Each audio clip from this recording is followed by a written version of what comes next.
Hey y'all, welcome to our South Georgia garden. We thought we'd take y'all on a little walkabout today. Yes, and see what is colorful in this on this gloomy December day with the sun shining out among these gloomy clouds, gray clouds. And Belinda, looking at the forecast, we've got a hard freeze coming up in the next few days, lows right at 20. Which is very cold for us here in South Georgia.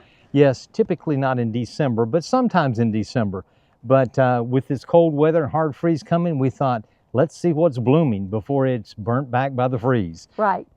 And one thing that is providing some color, it'll get burnt back in a hard freeze, are these sago palms that are all around Rooster Cogburn stump. Yeah, and these were actually some pups from our original sago palm that's near our house, right? They certainly are. We decided to clean up that sago palm, and as we started cleaning it up, we saw all these pups.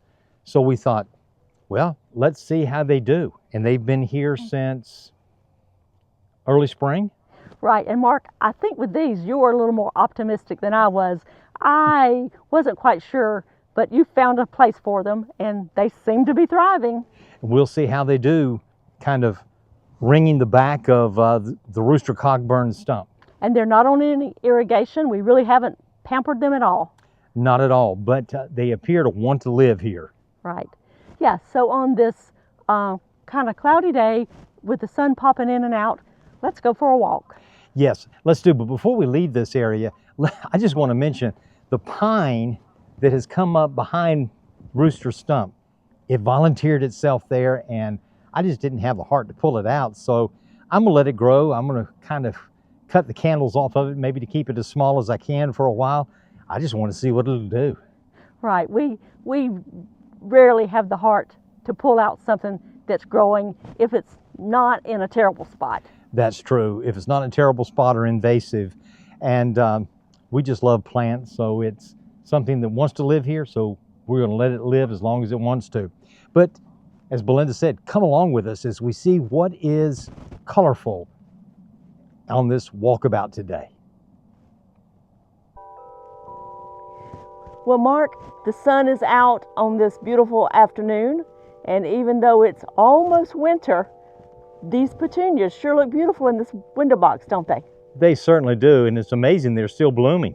Right, and we're getting ready for our winter window boxes, and we had bought our dinosaur kale and put on each side, but the petunias were still blooming so nicely, I didn't have the heart to take them out yet.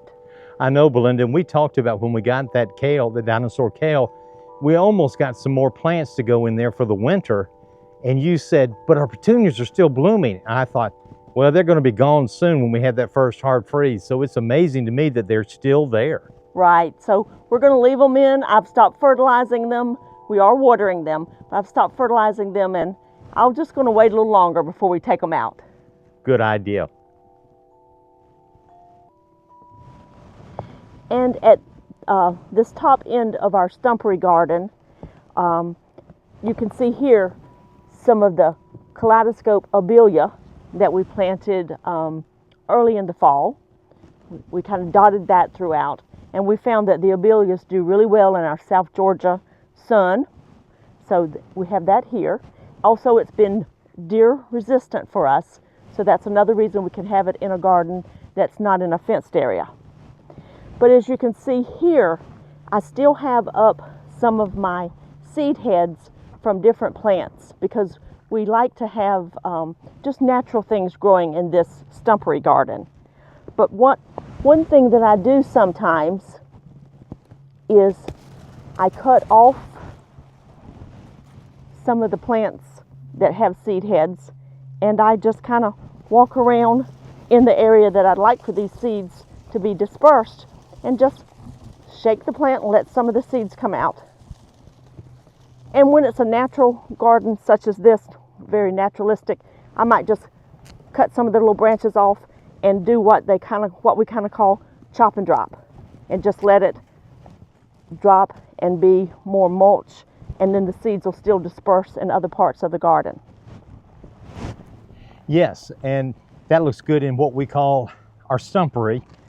It had a little bit of shade from an oak tree that came down. In fact, you may see rooster cockburn back there on the stump of that oak tree. But one of the things we did when we created this garden at the end of our barn is we placed these two fat lighter stumps that were down off the edge of our dam that had been there for quite some time. We placed them here to be little pieces of garden art. And of course, we've added to our garden art with rooster cockburn over there. And then with these oak limbs that came off some trees that were downed, we put our perimeter or our border around this garden, this stumpery. And then as you see, one of those limbs actually has an arch in it. So you can see through to some abelias that are planted there. And then it looks like kind of like a snake or the tail of a dragon or something, as it kind of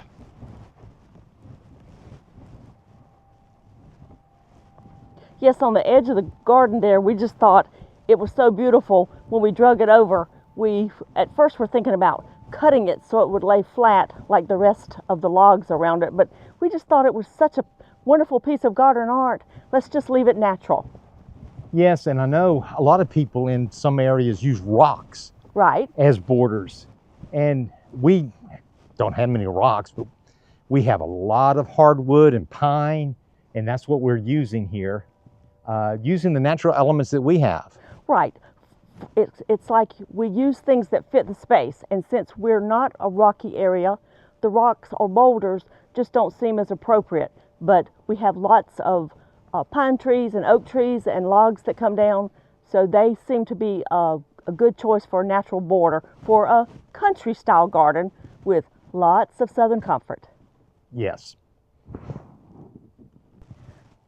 Yes, Mark, as we were walking around in the garden today, we were finding so many beautiful things that we thought, let's take our camera out and video some of this. Yes, and this is one of the very few things that was already planted here on this property when we moved in. And in the first winter, fall and winter, as these berries on this pyracantha began to shine in the fall and winter sun, they're so beautiful. They turn first almost a pumpkin orange, and then they turn into a deeper red. And what's the other name for this as I'm grabbing it and feeling these thorns? It's called a firethorn bush because it is thorny, as you said. Yes, and there's a thorn that's runs down half my thumb. Glad it doesn't run in my thumb. They're quite large. They are, and they just shine in the fall and winter sun. So as you can see, I'm standing here at the edge of our embankment that goes into the ditch here, and this is extremely high. In fact, I've already pruned it off the power lines a few times. Yes, and as you can see, it's located here on the curve of our road. So we really appreciated the fact that the previous owners had put up this little hedge to sort of block the headlights as they're coming around that curve. I'm sure that's what they did, and we enjoy this color. Yes, and before the berries appear, it's loaded with little white blooms that the insects and pollinators really enjoy. Yes, in fact, when it is in full bloom, if you walk by these, it sounds like a little engine humming with all the buzzing. Right, the little engine that could.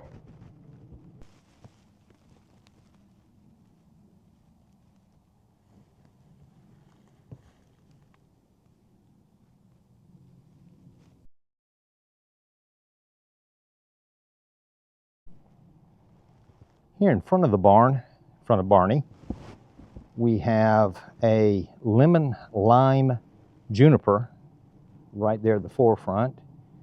And then we have some barberries that are turned orangey red and dropping their leaves. And then in that area just to the right of the lemon lime juniper is a raised area with gravel in it where we have planted an agave.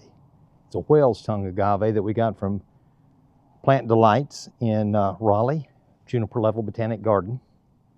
Behind the whale's tongue is some sea holly. Yes, and we've talked about the sea holly probably we need to put somewhere else because it just kind of encroaches and eats the back part of that agave. Right, it's growing so nicely that we'll probably move it elsewhere and leave the Wells tongue in that raised rock area. But obviously the raised rock area is the right place for those plants. Right, and back to the juniper, if you can go just a teeny bit to your left and you see the other juniper to the side of it, this green evergreen juniper, that's the color of the one, what did you name it? A lemon lime juniper. Okay, so that's why it gets its name lemon lime, because in the spring and summer it's the solid green, the dark green, but in the fall and winter the color changes. Yes, and it's one reason that we got it is it has such a pretty winter color. And then, Belinda, I'm going to draw your attention to growing in the middle, right up next to those log borders, is a phlomis. Yes. And is that one that we planted or one you propagated? That is actually one that we planted, but it is one that I do propagate and put in other parts of the garden. But again, we got that from Juniper Level Botanic Garden, Plant Delights. As we walk around looking for what is giving us any type of color in late fall, mid-December, we see these caryxes underneath the chase tree, and they're Everillo with their golden yellow color. And out towards the edge in more of an open area is a sunshine ligustrum with more sunshine ligustrum on the other side. But they give us some color right now, and they stay colorful like that throughout the year. Yes, and the Everillo carex especially like shade, and so we place them underneath these chase trees, because most of the year the chase trees are leafed out and then flower and it'll give shade under there, with the carex giving us those little pops of yellow color. But right now, in this late fall time of year, the chase trees have dropped their leaves, and the Everillas can take the more winter sun that's not so hot and intense. Yes, and looks like some yellow foliage of something over there to the right of that chase tree, Belinda. Yes, that is actually a type of a daylily, and we have it growing on the edge so that in the spring, when the daylilies come back out and are getting ready to flower, they get the sun that will help them bloom before the chase trees have leafed out. So that's a little sunny spot in early spring, early summer. And they bloom and look very pretty in in late spring, early summer. And here off of the driveway, looking across at the sidewalk that goes to the front porch, you can see, of course, that beautiful little gem magnolia that we've planted there. But the two stone pots that are there, urns pots that are there, have junipers in them. And they give us a nice evergreen color as we're looking across them into the fountain garden. And when we purchased this Juniper, it seemed so contorted at the bottom. It seemed as if it had almost already been bonsai'd. So we're leaving this in the pot, in the urn, by itself. We don't plant any annuals or anything around it. We just have our pebbles as our mulch so that it appears to be a bonsai, and we enjoy this shape. and we have one on each side of the wall matching as you go through. And we've used these before at other places too, having that bonsai look. Right, and the junipers stand up really well to our full sun here in South Georgia.